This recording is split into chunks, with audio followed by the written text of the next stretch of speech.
Good morning, everyone. So, we're going to talk about Nehemiah 5, chapter 5, verses 8. Basically, in chapter 5, it talks about where Nehemiah was still building the wall, and there were some of the people that were helping him build the wall were having been bought into slavery in order for them to eat and borrowing money as well, basically like mortgaging their homes and stuff so they could buy food. And he was very upset that they were the people that were lending them money or buying their children into slavery. So basically, this message is going to be very short.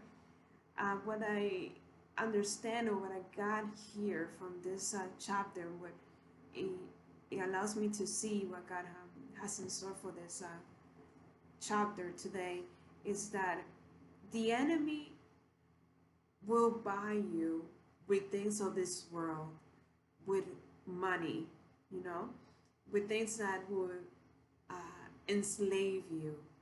And since they already knew about slavery, and they knew kind of the only way out to get food or to get things that they needed was to going back into slavery.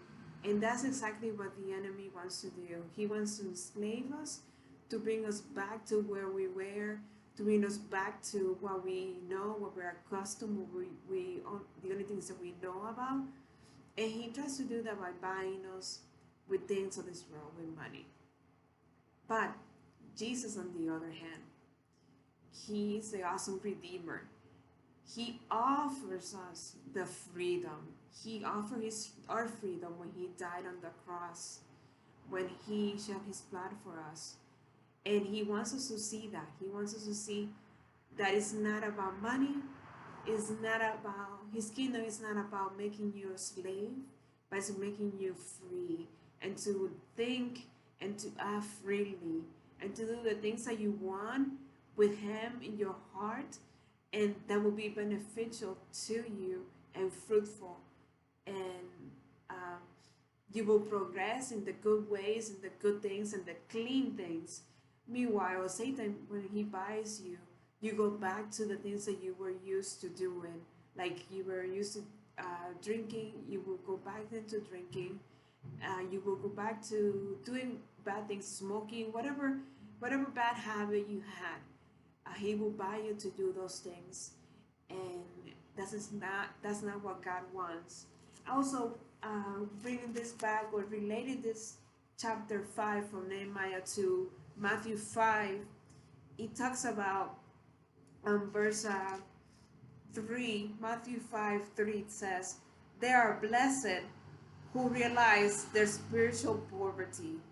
Nehemiah recognized the spiritual poverty that these people were in, even though they kind of were blinded because they're thinking, well, I guess the only way to get money is to mortgage their homes, to sell their kids, to enslave themselves with money.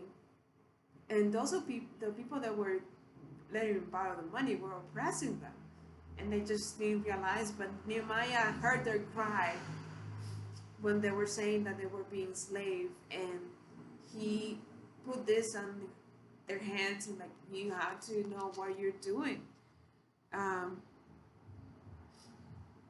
and do the things right.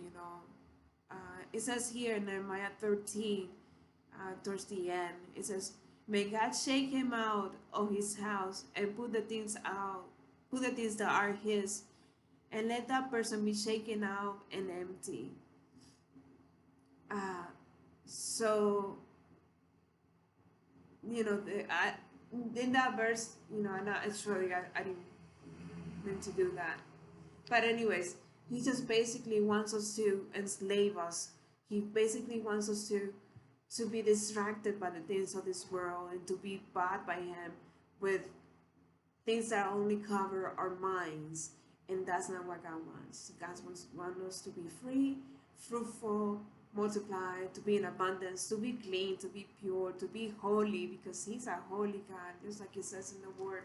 It's, in Matthew says that too. Matthew 5, it says towards the end of verse 47, it says, "So you must be perfect, just as God Father in heaven is perfect."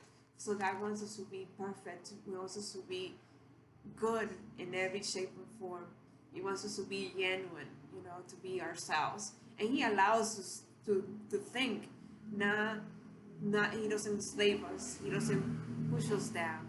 So that's the message for today. I hope you got a good idea of the things that enslave us and how the enemy works.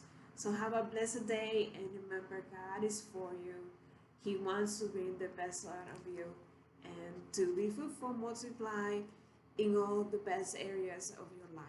Have a blessed day. Bye bye. Ciao, ciao.